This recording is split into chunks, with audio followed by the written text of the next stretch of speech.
আমার মতো কে কে চালের পেঁয়াজু পছন্দ করেন? আমি তো আতপ চাল দেই, তারপরে আবার মুসুরির ডাল, খেসারির ডাল, বুটের ডাল, যত ধরনের ডাল আছে সব কিছু মিক্স করেই তারপর পেঁয়াজু বানাই। আজকে শুধু মুসুরির ডাল এবং খেসারির ডাল আছে, আর কিছু অল্প পরিমাণে আতপ চাল নিয়ে নিছি। কয়েকদিন যাবতেই মনে চাইতেছে পেঁয়াজু বানাইয়ে খাইতে, কিন্তু সময়ের বড়ই অভাব। পেঁয়াজু বানাইতে গেলে অন্তত একটু সময় হাতে নিয়ে তারপরে বানাইতে হয়। আর পেঁয়াজু বানাইলে যদি মুসমুস না করে তাহলে কিন্তু একেবারেই ভালো লাগে না। যাই হোক, কম বেশি সব কিছুই বানাইতে পারি, কিন্তু সময় লাগে। এই সময়ের কারণে আগে যাও অনেক কিছু বানাইতাম, এখন আর বানাইতে মনেই চায় না। কিন্তু কি আর করবো, কিছুই করার নাই। সন্ধ্যা হইলেই বাচ্চাদের কিছু না কিছু খাইতে দিতে হইবে, আর কিছু না কিছু খাইতে দিতে গেলেই মনে হয় যে বাইরে থেকে না কিনা কিছু একটা বানাই। তো হাতের জিনিস বানানো কিন্তু মজাটাই আলাদা, আর খাইতেও কিন্তু অনেক ভালো লাগে। যাই হোক, আজকে চিন্তা করছি যেহেতু পেঁয়াজও বানাবো, তো একটু বেশি করে ডাইলের পরিমাণটা একটু বেশি করে নিছি, যাতে 2 দিন বানানো যায়। আজকে একদিন ডাইলটা ব্লেন্ডার করবো, 2 দিন যাতে ওদেরকে বানাইয়ে দিতে পারি, এই জন্য। এখানে কিন্তু সামান্য পরিমাণে আতপ চাল নিছি। মাঝে মধ্যে অনেক কষ্ট লাগে, কি নিয়ে জানেন, যে দেশে থেকে দেখা যায় মাঝে মধ্যে একটু আতপ চাল আনতাম, এখন সেটাও আনতে পারি না। যাই হোক, এবার কিন্তু মায় অনেকগুলা আতপ চাল দিছে। আর রায়ানের দাদার বাড়ির কথা আর কি বলবো, যাও একটু আগে একটু আতপ চাল আনতাম, এখন সেটাও আনি না, তার মানে একেবারেই নাই। যাই হোক, ওই সমস্ত কথা বললে আর কি লাভ। যদি কখনো রিজিকে থাকে তবে নিশ্চয়ই পাবো, হয়তো এখনও রিজিকে সেইভাবে বরাদ্দ হয় নাই, এজন্য পাইতেছি না। ওটা নিয়ে এখন আর কোনো আফসোস নাই বা কোনো কথাও নাই। এখন ব্লেন্ডারে আগে আমি ফেইটা নিমু। আর মাঝে মধ্যে মনে হয় কি জানেন, যে ব্লেন্ডার অনেক কাজের সময় বাঁচাইয়ে দেয়। আগে তো পাটায় ফিসতে দেখা যায় সময়ের 12টা বাজে যাইতো, আর এখন ব্লেন্ডারে একটু দিলেই হয়ে যায় একেবারে খুবই দ্রুত। যত তাড়াতাড়ি আপনি চান না কেন, তা খুব দ্রুতই আপনি সব কিছু বানাইতে পারেন। এই ব্লেন্ডারটা কিন্তু আমারে একজনে গিফট করছে, এত ভালো পড়ছে কি আর বলবো, একেবারে দেওয়ার সাথে সাথে একেবারে মিহি হয়ে যায়, খুবই ভালো। এর আগে আমি যতবারই ব্লেন্ডার কিনছি না কেন, কিছুদিন চালাবার পরেই নষ্ট হয়ে যাইতো, কিন্তু এই ব্লেন্ডারটা অনেক দিন ধরেই ব্যবহার করতেছি, আর অনেক ভালো। যে কোনো কিছু আমি ব্লেন্ড করতে বসলে আমার অনেক শান্তি লাগে, অনেক ভালো লাগে। যাই হোক, আজকে সারাদিন মোটামুটি ভালোই কাজ করছি। যে কাজগুলো জমানো থাকে সেইগুলো পুনরায় আবার করতে যে কতটা কষ্ট লাগে সে একমাত্র আমিই ভালো জানি। যাই হোক, আজকে কয়েকদিন যাবৎ আর সেলাইয়ের প্রশিক্ষণ দিতেছি না, কারণ শরীরটা অনেক ক্লান্ত। কাজ করতে করতে এখন আর মনে চায় না যে কোনো কাজ করি, আর সেলাইয়ের কাজ তো একেবারেই না। কিন্তু কি আর করা যাইবে, যেহেতু কাজ নিয়ে রাখছি, এগুলো তো কমপ্লিট করতেই হইবে। ফাঁকে ঝোঁকে মনে চায় এক একটা জিনিস বানাইয়া খাইতে, এই জন্য বইসা পড়ি যে আমার সময় যায় যাক, তাও বাচ্চাদেরকে একটু কিছু বানাই দেই। নয়তো 2-1 দিন গেলে ছোট ছেলেটা বলে, মা তুমি তো কোনো কিছু বানাওই না, যদি কোনো কিছু কিনতে চাই কিনে এনে দাও। তো এই জন্য আমি ভাবলাম যে আজকে সময় গেলেও কিছুই করার নাই। এখানে কিন্তু আমি কাঁচামরিচ, তারপর রসুন, আদা, একটু জিরা এগুলো দিয়া তারপরে পেস্ট করে নিয়েছি, যাতে পেঁয়াজটার ঘ্রাণটা খুব সুন্দর আসে, এই জন্য। আর আমি আগে ব্লেন্ডার করে আদা রসুন ফ্রিজে অনেক দিন রাখতাম, কিন্তু এখন না কেন যেন যে ভালো লাগে না, তাই সাথে সাথে মাঝে মধ্যে তো পাটায় বাটি, আবার মাঝে মধ্যে একটু তাড়াতাড়ি শিলা সাথে সাথে ব্লেন্ডার করে নিই।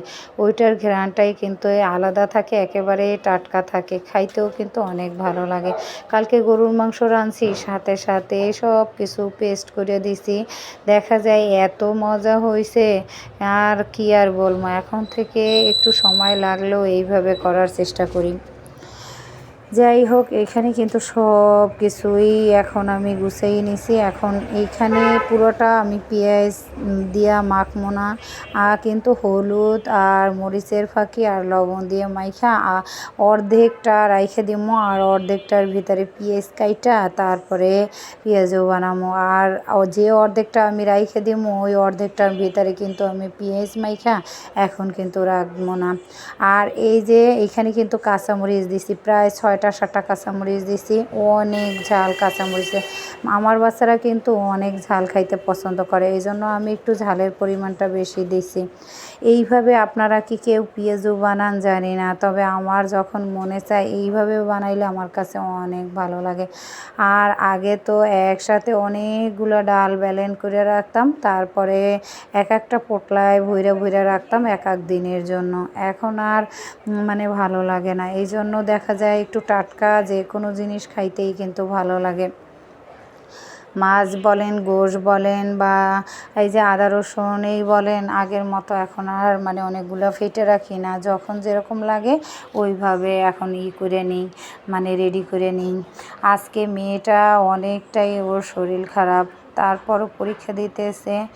আর আজকে আমি মানে কাজের ফাঁকে ফাঁকে আমার শরীরটাও অনেকটা খারাপ দেখা যায় যে কাজের ফাঁকে ফাঁকে একটু মানে বিশ্রাম নিয়েছি, শুয়ে বসে থাকছি। আর দেখা যায় 2-1 দিন যদি একটু শুয়ে বসে থাকি তাহলে তখন আবার ভালো লাগে না। আর আবার যখন সারাক্ষণই কাজ করি তখন মনে হয় যে কবে যে কাজ শেষ হইবে আর একটু ফ্রি রিল্যাক্স একটু বসমো। এমনিতেই তো আমি কারো বাসায় যাইয়ে তেমন একটা গল্প সল্প করি না, বাসায় থাকি, সারাক্ষণ কাজের মধ্যেই থাকি। তারপরও মাঝে মধ্যে এতটাই মন খারাপ হয় যে আমার কিন্তু পরিচিত মানুষের অভাব নাই, কারণ যেখানে আমি থাকি এখানে অনেক বছর ধরে থাকি, আশেপাশে সবাই পরিচিত। তারপরও আমি কারো বাসায় যাইয়ে তেমন একটা সময় নষ্ট করি না, তেমন একটা বলতে গেলে কি কখনোই না, কারণ আমার কাজ আগে। আর সময় অপচয় করা আমি একদমই পছন্দ করি না। আর আমার মতো সেম আমার বাচ্চারাও হয়েছে, আমার যখন যেরকম মানে প্রয়োজন হয় ওরা আমার সাথে সাথে হেল্প করে, পিঠা বানানো থেকে শুরু করে আর সব কাজে। আর যদি হেল্প না করতো আমি কিন্তু একা হাতে এত কিছু সামলাইতে পারতাম না, করতে পারতাম না। তারপরে এভাবে টাকা ইনকাম করতে পারতাম না। টাকা কি কারোর বেশি হয় বলেন? আর এখন যদি আমি ইনকাম না করি দেখা যায় একটা সময় আমার শক্তি থাকবে না, বাচ্চারা বড় হইবে, ওদের খরচের পরিমাণ বাড়তেছে সব কিছু মিলাইয়া। আর এখন যদি আমি বসে বসে খাই দেখা যায় মাসের পরে মাস আমি দেনা হয়ে যাবো, ঋণ করতে হইবে আমার, সেটা কি ভালো বলেন? আর আমি যদি ঋণ করি তখন সেই ঋণটাই আমি আবার শোধ কিভাবে করব? বাচ্চারা তো এখনও ছোট, অনেকটা দেরি আছে তারা কাজ কামে নামার জন্য। আগে পড়াশোনা শেষ করবে তারপর তো কাজ করবে।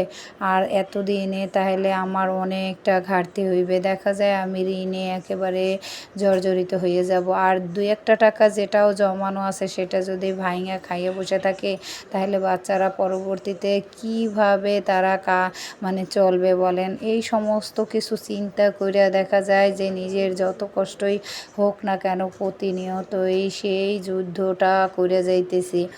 আমার পাশে বইসা যখন বাচ্চারা বলে মা টেনশন করো না, একটা সময় আসবে যখন আমরা মানে অনেক ভালো দিন আসবে। তারপরও আল্লাহ রাব্বুল আলামিনের কাছে হাজার হাজার শুকর, যতটুকুই বা আল্লাহ রাব্বুল আলামিন আমাকে দিছে সেটা নিয়ে আমি অনেক সন্তুষ্ট, কারণ এতটুকু না থাকলে আমার দিন রাত 24 ঘন্টাই আমার কাজ করতে হইতো। এতটুকু থাকার পরেও আমার প্রতিনিয়ত যেখানে পরিশ্রম করতে হইতেছে সেখানে আর এতটুকু না থাকলে যে আমার অবস্থা যে কী হইতো সেইটা চিন্তা করতে গেলেই আমার অবস্থা একেবারে খারাপ হয়ে যায়। আর আত্মীয় স্বজনের কথা আর কি বলবো, তাদের তো নিজেদেরই চলে না, অন্যদের দেখবে কখন? আর অন্যদের যদি দেখেও তো সেই রকমের আত্মীয় স্বজন সবার ভাগ্যে থাকে না। যাই হোক, তারপরও সব কিছু মিলিয়ে শুকুর আলহামদুলিল্লাহ, কারোর অপেক্ষা যে করতে হয় না, আল্লাহ যে সব সময় সহায় হয়েছে, রহমত নাজিল করছে, এটাই অনেক কিছু। এইখানে পেঁয়াজগুলো যে আমি ভাজতেছি এত মশমশা হইতেছে, আর পাশ থেকে কিন্তু 2টা 4টা করে নিয়ে নিয়ে তারা খাইয়ে শেষ করে ফেলাইতেছে। যে কোনো জিনিসেই আমি ভাজতে বসি না কেন তারা গরম গরম এইভাবে নিয়ে খাইতে শুরু করে দেয়। আমার কাছেও অনেক ভালো লাগে, কারণ এখনও তারা খাইবে, একটু পরেও তারাই খাইবে। আর এখন নিয়ে খাইয়ে যদি তাড়াতাড়ি পড়তে বসে তাহলে আমার জন্যই ভালো। তো আমি আর কখনো কোনো সময় নাস্তা বানাইতে বসলে তারা যদি নিয়ে খায় আমার কাছে আরও বেশি ভালো লাগে, যে পছন্দ করছে বা ওদের কাছে হয়তো ভালো লাগতেছে। অনেকগুলো পেঁয়াজু বানাইছি, দেখতেও কিন্তু অনেক ভালো লাগতেছে। পেঁয়াজের পরিমাণটা একটু কম হয়েছে, কারণ যেহেতু পেঁয়াজ নাই।